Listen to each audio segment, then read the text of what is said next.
Alfonso Cahero, A Journey into Finance History. Chapter 24, The South Sea Bubble, 1720. The early 18th century in Britain was marked by a complex economic landscape shaped by the aftermath of the War of Spanish Succession. The conflict had left the nation with a considerable national debt, which the government sought to address through various means. One such method involved the creation of joint stock companies, which were granted monopolies and trading rights in exchange for taking on portions of the national debt. Amidst this backdrop, the South Sea Company emerged in 1711 as a solution to alleviate the debt burden. The South Sea Company's establishment was part of a broader initiative to manage Britain's financial obligations. By offering investors shares in the company, which promised exclusive trading rights with Spanish America, the government aimed to convert a portion of its debt into equity. This move was intended to provide investors with the prospect of significant profits from lucrative overseas trade while simultaneously reducing the state's indebtedness. In 1711, the South Sea Company received its charter from Parliament, granting it a monopoly on trade with Spanish America. This charter conferred upon the company significant privileges and opportunities, making its shares highly desirable to investors. The allure of potential profits from overseas trade, coupled with the implicit backing of the government, ignited widespread interest in the company's stock. Investors, ranging from wealthy merchants to members of the nobility, eagerly purchased shares in the South Sea Company, driving up their price to unprecedented levels.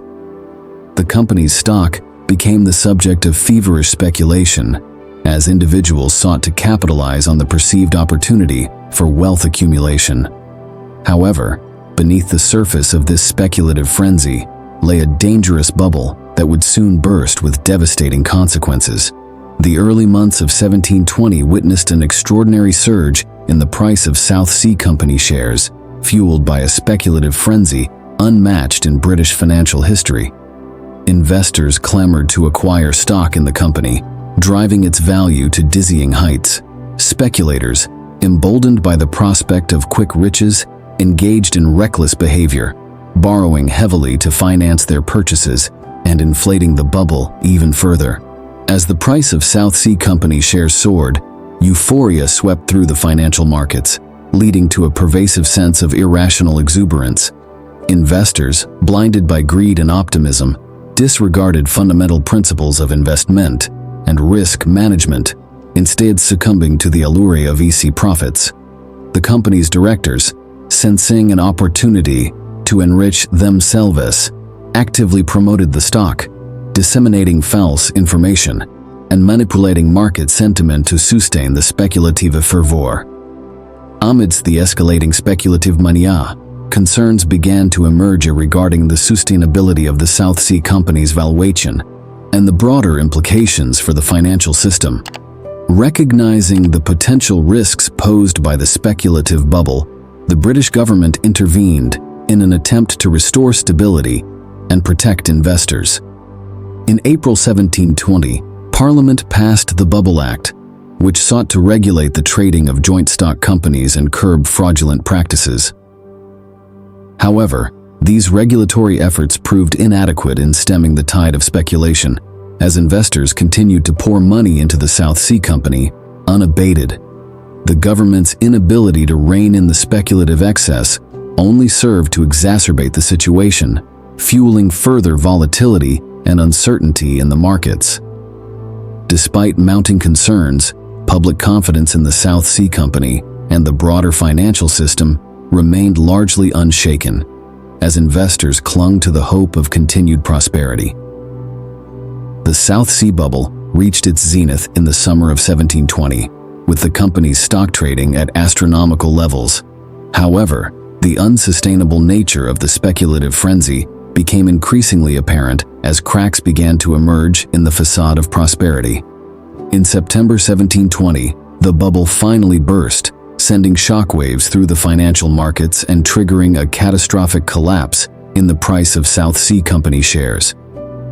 Panic gripped investors as the realization dawned that the once inflated value of their investments was nothing more than an illusion. In a desperate scramble to salvage whatever value remained, investors rushed to sell their shares, resulting in a precipitous decline in the stock price. Many speculators were left financially ruined, their fortunes wiped out in the blink of an eye. The fallout from the bursting of the bubble reverberated throughout the economy, leading to widespread bankruptcies, financial ruin, and social upheaval. The aftermath of the South Sea bubble was characterized by profound economic and social consequences that reverberated throughout British society.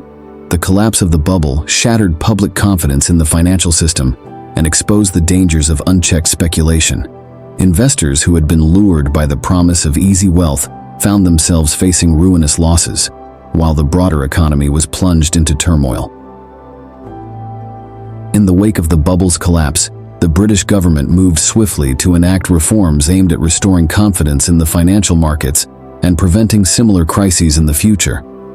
The Bubble Act, passed in the aftermath of the crisis, sought to regulate the trading of joint stock companies and curb fraudulent practices. Additionally, the government implemented measures to improve transparency, accountability, and oversight in the financial industry, laying the groundwork for a more robust regulatory framework. The South Sea bubble served as a sobering reminder of the dangers of speculative excess and the importance of prudence, integrity, and accountability in financial affairs. It left an indelible mark on British financial history, shaping the development of financial regulation and investor behavior for generations to come. Despite the devastation wrought by the bubble's collapse, its legacy endures as a cautionary tale about the perils of irrational exuberance and the need for vigilance in the pursuit of wealth. The bursting of the South Sea bubble prompted swift and decisive action from the British government, which sought to contain the crisis and restore stability to the financial markets. In the aftermath of the collapse, Parliament launched investigations into the causes of the bubble and the role of the South Sea Company's directors in fueling speculation. Public outrage mounted as evidence emerged of widespread fraud, corruption, and insider trading within the company. To address the crisis, the government took a series of measures to stabilize the economy and protect investors. It passed legislation to nullify speculative contracts and prevent further trading in South Sea Company shares.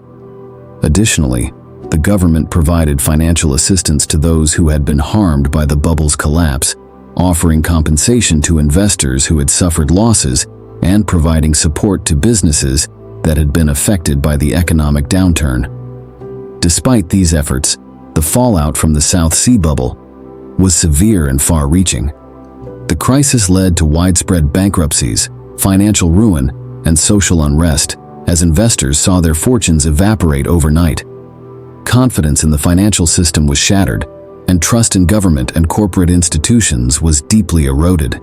The repercussions of the bubble's collapse would be felt for years to come, shaping the trajectory of British economic and financial policy.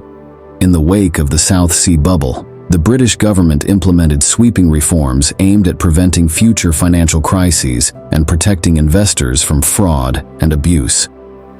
The Bubble Act of 1720, which had sought to regulate joint stock companies and curb speculative excess, was followed by a series of additional measures designed to strengthen oversight and accountability in the financial industry.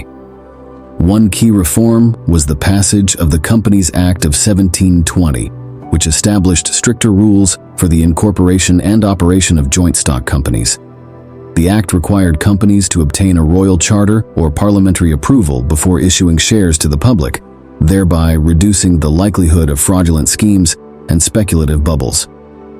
Additionally, the act mandated greater transparency in corporate governance and financial reporting, ensuring that investors had access to accurate and reliable information.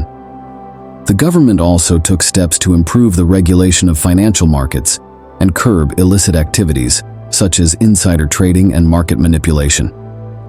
It established regulatory bodies tasked with overseeing the operations of stock exchanges and enforcing compliance with securities laws. These measures helped to restore confidence in the financial system and reassure investors that their interests would be protected against fraud and abuse.